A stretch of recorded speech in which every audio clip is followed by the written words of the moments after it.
प्रिय विद्यार्थियों, आज हम लेकर आए हैं अभिवृद्धि और विकास के सिद्धांत। जब बात करते हैं अभिवृद्धि और विकास के सिद्धांतों की, तो बाल विकास में ये दोनों ही चीजें महत्वपूर्ण स्थान रखती हैं। सबसे पहले आता है सिद्धांतों के क्रम में निरंतरता का सिद्धांत।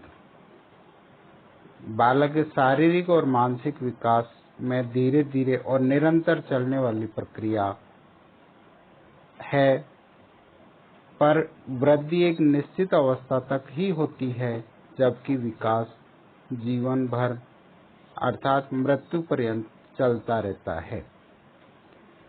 अगला सिद्धांत है विभिन्न गति के सिद्धांत। अक्सर बाल विकास में देखा गया है कि विकास लगातार होता रहता है, परंतु वृद्धि की दर एक ऐसी स्तर है जो हमेशा नहीं रहता। शुरुआती 3 वर्षों में वृद्धि और विकास दोनों तीव्र गति से होते हैं। उसके बाद वर्षों में वृद्धि की गति धीमी पड़ जाती है, परंतु विकास की गति निरंतर चलती रहती है। तीसरा सिद्धांत आता है विकास साधारण से विशेष की ओर अग्रसर होता है। बच्चा जब शुरू में देखा जाता है तो साधारण बातें सीखता है, लेकिन बाद में वह विशेष बातें सीखने लगता है।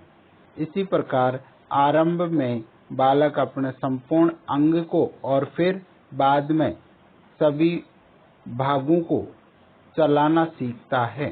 अर्थात जब बच्चा बिल्कुल छोटा होता है तो जहाँ कहीं भी घूमना होता है, पूरे शरीर को एक साथ घुमाने का प्रयास करता है, लेकिन जैसे जैसे उसमें वृद्धि और विकास होता जाता है तो वह एक अंग विशेष से इशारे या चलने का प्रयास करता है। अतः जब बालक के शरीर में वृद्धि होती है तो वह विशेष प्रतिक्रिया करना सीख जाता है। उदाहरण के लिए बालक पहले पूरे हाथ को फिर उंगलियों को एक साथ चलाना सीखता है। अगला सिद्धांत है व्यक्तिगत भिन्नताओं का सिद्धांत। अर्थात मनोवैज्ञानिकों ने व्यक्तिगत भिन्नताओं के सिद्धांत का व्यापक विश्लेषण किया। परिणाम स्वरूप इस विश्लेषण में पाया गया कि भिन्न भिन्न आयु वर्गों में बालकों के व्यवहारों में भी अंतर पाया जाता है। अर्थात अलग अलग आयु वर्ग के जो बालक हैं उनका व्यवहार भी बिल्कुल अलग होता है। और यह भी देखा गया कि जुड़वा बच्चों में भी व्यक्तिगत भिन्नता पाई जाती है। इस प्रकार से कहा जा सकता है कि सभी बच्चों में वृद्धि और विकास में एक रूपता दिखाई नहीं देती। अर्थात जब 2 जुड़वा बच्चों की बात करते हैं तो दोनों बच्चे अलग अलग प्रतिक्रिया करते हैं। इसका मतलब दोनों में व्यक्तिगत आधार पे भिन्नता पाई जाती है। अगला सिद्धांत आता है वंशानुक्रम और वातावरण के संयुक्त परिणाम का सिद्धांत। अर्थात वंशानुक्रम और वातावरण बालक के ऊपर अपना विशेष प्रभाव डालते हैं, जो कि विकास और वृद्धि की प्रक्रिया को अत्यधिक प्रभावित करती हैं। इसमें से किसी की भी उपेक्षा नहीं की जानी चाहिए। अर्थात न तो वृद्धि को कम आंका जा सकता है और न ही विकास को। इस प्रकार से हम बच्चे के वातावरण में आवश्यक सुधार करके बालक के विकास करने की प्रक्रिया में सुधार ला सकते हैं। अगला सिद्धांत है परिपक्वता अधिगम का सिद्धांत। बालक के वृद्धि और विकास की प्रक्रिया में परिपक्वता का विशेष महत्व होता है। अर्थात जैसे जैसे बालक मैच्योर होता जाता है, वृद्धि और विकास भी आगे बढ़ते जाते हैं, जिससे परिपक्वता वृद्धि और विकास दोनों को प्रभावित करते हैं।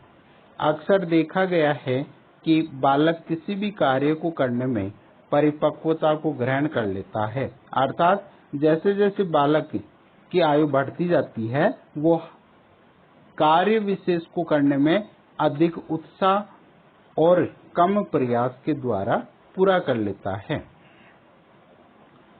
इसी परिपक्वता के कारण बालक अन्य कार्यों को आसानी से कर पाता है। सातवां जो सिद्धांत है वो है एकीकरण का सिद्धांत। इस सिद्धांत के अनुसार बच्चा पहले संपूर्ण अंग को फिर बाद में विशिष्ट अंग का प्रयोग कर पाता है और अंगों को चलाना सीखता है, फिर उन भागों में एकीकरण करना सीखता है, अर्थात जो अलग अलग भाग हैं उनको, जैसे हाथ पैर का हिलाना, अंगुलियों का हिलाना, फिर एक साथ इनका प्रयोग करता है। उदाहरण के रूप में देखें कि अक्सर देखा जाता है बच्चा पहले अपने पूरे हाथ को हिलाता डुलाता है, फिर उसके बाद वह हाथ और अंगुलियों का हिलाने का प्रयास करता है। अगला सिद्धांत है विकास की भविष्यवाणी का सिद्धांत। अब तक के सिद्धांतों द्वारा यह पता चलता है कि बालक की वृद्धि और विकास को ध्यान में रखते हुए बालक के भविष्य की भविष्यवाणी की जा सकती है, अर्थात वह भविष्य में कैसा होगा, क्या करेगा, इसके बारे में पता लगाया जा सकता है। अगला सिद्धांत है विकास की दिशा का सिद्धांत। इस सिद्धांत के अनुसार वृद्धि और विकास की दिशा निश्चित होती है, जो पहले सिर से और बाद में प्रौढ़ आकार को, इसके बाद जो पैर हैं वो सबसे बाद में विकसित होते हैं। इस प्रकार से अपन कह सकते हैं कि जो विकास है वो एक निश्चित दिशा की ओर वृद्धि करता है। प्रिय विद्यार्थियों एवं मित्रों, ये था आज का अपना टॉपिक अभिवृद्धि और विकास। कल अपन देखेंगे एक शिक्षक के जीवन में, एक बालक के जीवन में अभिवृद्धि और विकास का क्या महत्व है, शिक्षा में अभिवृद्धि और विकास का क्या स्थान रखा गया है, इनके बारे में। प्रिय विद्यार्थियों, आपको हमारा वीडियो कैसा लगा, नीचे कमेंट्स बॉक्स में अपने विचार लिखकर हमें अवश्य अवगत करवाएं। इस चैनल को ज़्यादा से ज़्यादा शेयर करें, सब्सक्राइब करें और लाइक करें। आने वाली प्रतियोगी परीक्षाओं में आपके लिए ये वीडियो लाभदायक सिद्ध होगा। धन्यवाद।